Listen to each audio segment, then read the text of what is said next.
Salam dostlar, bugünkü video dərsdə ellipsin kanonik tənliyinin isbatını verəcəm. Əvvəlcə ellipsin tərifini verək. Ellips nəyə deyilir?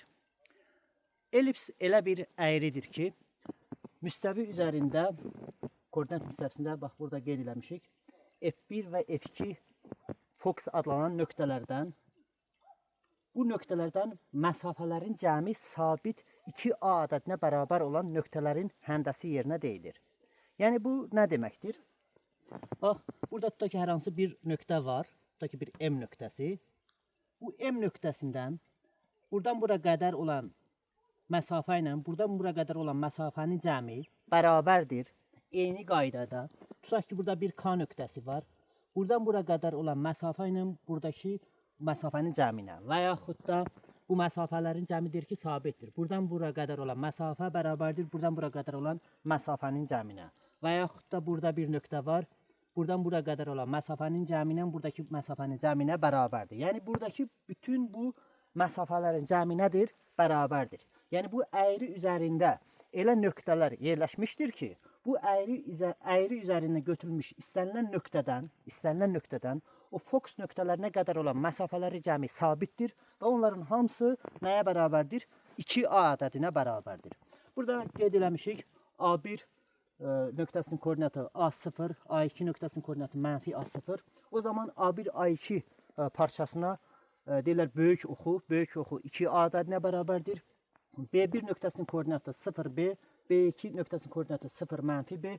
O zaman B1, B2 məsafəsi bərabər olacaqdır 2B-yə. Bu 2B-yə də deyirlər onun kiçik oxu. İndi biz isbat edəcəyik ki, ellipsin kanonik tənliyi necə olur? İki nöqtə arasındakı məsafə düsturuna görə, tutaq ki, M nöqtəsinin koordinatları da olsun, tutaq ki, deyirəm ki, X, Y. Onda tərifə görə biz bunu yaza bilirik ki, F1 M məsafəsi ilə F2 M məsafəsinin cəmi nəyə bərabərdir? 2A ədədinə bərabərdir. İki nöqtə arasındakı məsafə düsturuna görə biz F1 M məsafəsini tapsaq, o zaman olacaqdır kök altında M nöqtəsinin koordinatları nədir? X, Y. Bu F1 nöqtəsinin koordinatlarını da burada qeyd edin. F1 bərabərdir S0-a, F2 də bərabərdir mənfi S0-la işarə edirik. Bu fokus nöqtələri adlanır. Fokus nöqtələrin koordinatlarını qeyd edin. İndi iki nöqtə arasındakı məsafə düsturuna görə biz yaza bilirik ki, X çıx S-nin kvadratı, üstə gəl Y kvadratı, üstə gəl kök altında F2M məsafəsi olacaqdır. X üstə gəlinsin S-nin kvadratı, üstə gəlinsin Y çıx 0, yəni Y-in kvadratı. Bu nəyə bərabərdir? 2A ədədinə bərabərdir. Biz buradan indi ellipsin kanonik tənliyini çıxardacağıq. Buranı silirəm. Buranı silək.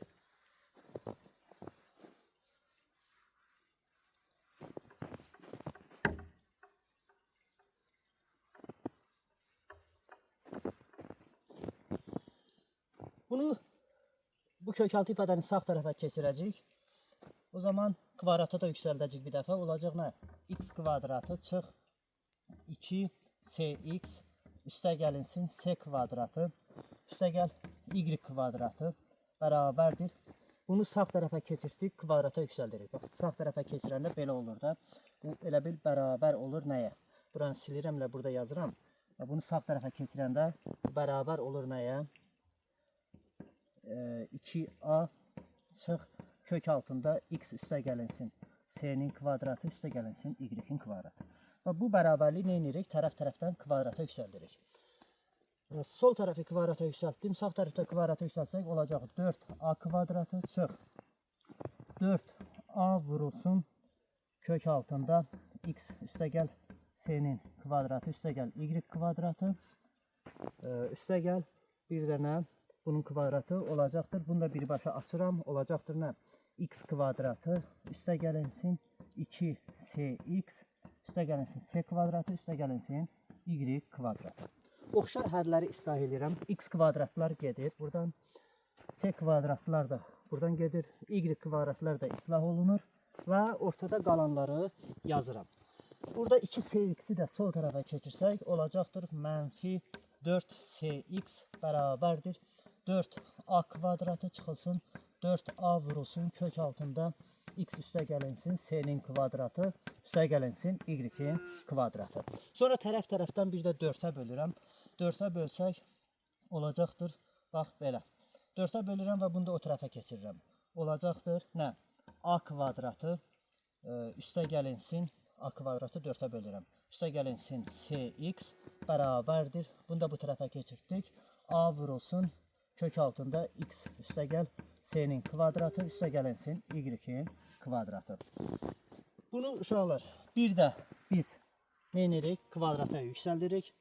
Kvadrata yüksəlsək olacaq a üstündə 4 üstə gəlinsin 2a kvadratı cx üstə gəlinsin c kvadratı x kvadratı bərabərdir.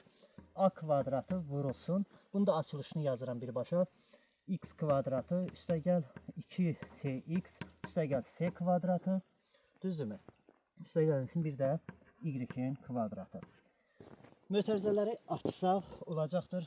A üstündə 4 üstə gəl 2a kvadratı cx üstə gəlinsin c kvadratı x kvadratı bərabərdir.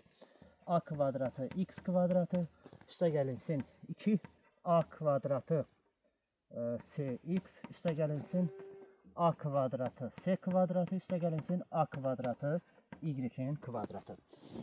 Bir daha oxşar hədləri islah eləsək, bunlar nə olur? İslah olunur. Sonra nələr gedir? Qalanlar qalır, düzdürmü? A kvadratı x kvadratı. Bunu bu tərəfə keçirək olacaq a kvadratı x kvadratı çıx c kvadratı x'in kvadratı bərabərdir. Deməli, yerdə nə qaldı? Bunu keçirdik bu tərəfə, düzdürmü? A kvadratı c kvadratı, bir də ki nə qaldı? A kvadratı y'in kvadratı. Onu da bir tərəfə keçirək. Bunu da bir tərəfə keçirirəm. Bunu da bir tərəfə keçirdik. Üstə gəlinsin a kvadratı y kvadratı bərabərdir. Nə qaldı? A üstündə 4. A üstündə 4 çıx. A kvadratı c'nin kvadratı. Biraz da sadələşdirək.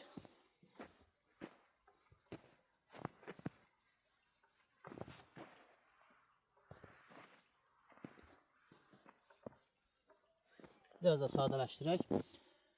Buradan qruplaşdırma aparmışıq. Buradan a kvadratı x kvadratı çıx c kvadratı x kvadratından x kvadratı çıxır orta vuruq mötərizə xaricinə. Qalır orada nə? A kvadratı çıx c kvadratı vurulsun x kvadratı üstə gəlinsin a kvadratı y kvadratı bərabərdir. Buradan da a kvadratını orta vuruq kimi çıxarsaq mötərizə xaricinə a kvadratı çıxılsın c kvadratı alırıq. Tərəf-tərəfdən a kvadratı vur a kvadrat çıx c kvadratına bölsək, o zaman belə bir ifadə alırıq burada. X kvadratı bölünsün a kvadratı üstə gəlinsin. Bura böləndə a kvadratı gedir, qalır burada y kvadratı bölünsün a kvadratı çıxsın c kvadratı bərabərdir. Buna bölmüşük tərəf-tərəfdən bərabərdir nəyə? 1-ə. Və orada o şəkli sildim. Orada yarım ox, böyük yarım ox nədir? O C-dən, fokuslar arasındakı məsafədən böyükdür. Yəni o A nədir? Oradan C-dən böyükdür. O zaman burada o A kvadratı çıx C kvadratı da nədir? Müsbətdir. Bir B kvadratına bərabər edib, qəbul edib belə bir bərabərlik ala bilərik. Belə bir bərabərlik ala bilirik. X kvadratı bölünsün A kvadratı üstə gəl Y kvadratı bölünsün B kvadratı bərabərdir 1 şəklində. Bax, bu tənliyə deyirlər ellipsin kanonik tənliyi. Belə. Ellipsin kanonik tənliyin isbatını verdim. Bu qədər. Sağ olun. Hava şəraiti biraz imkan vermir çox danışmağa.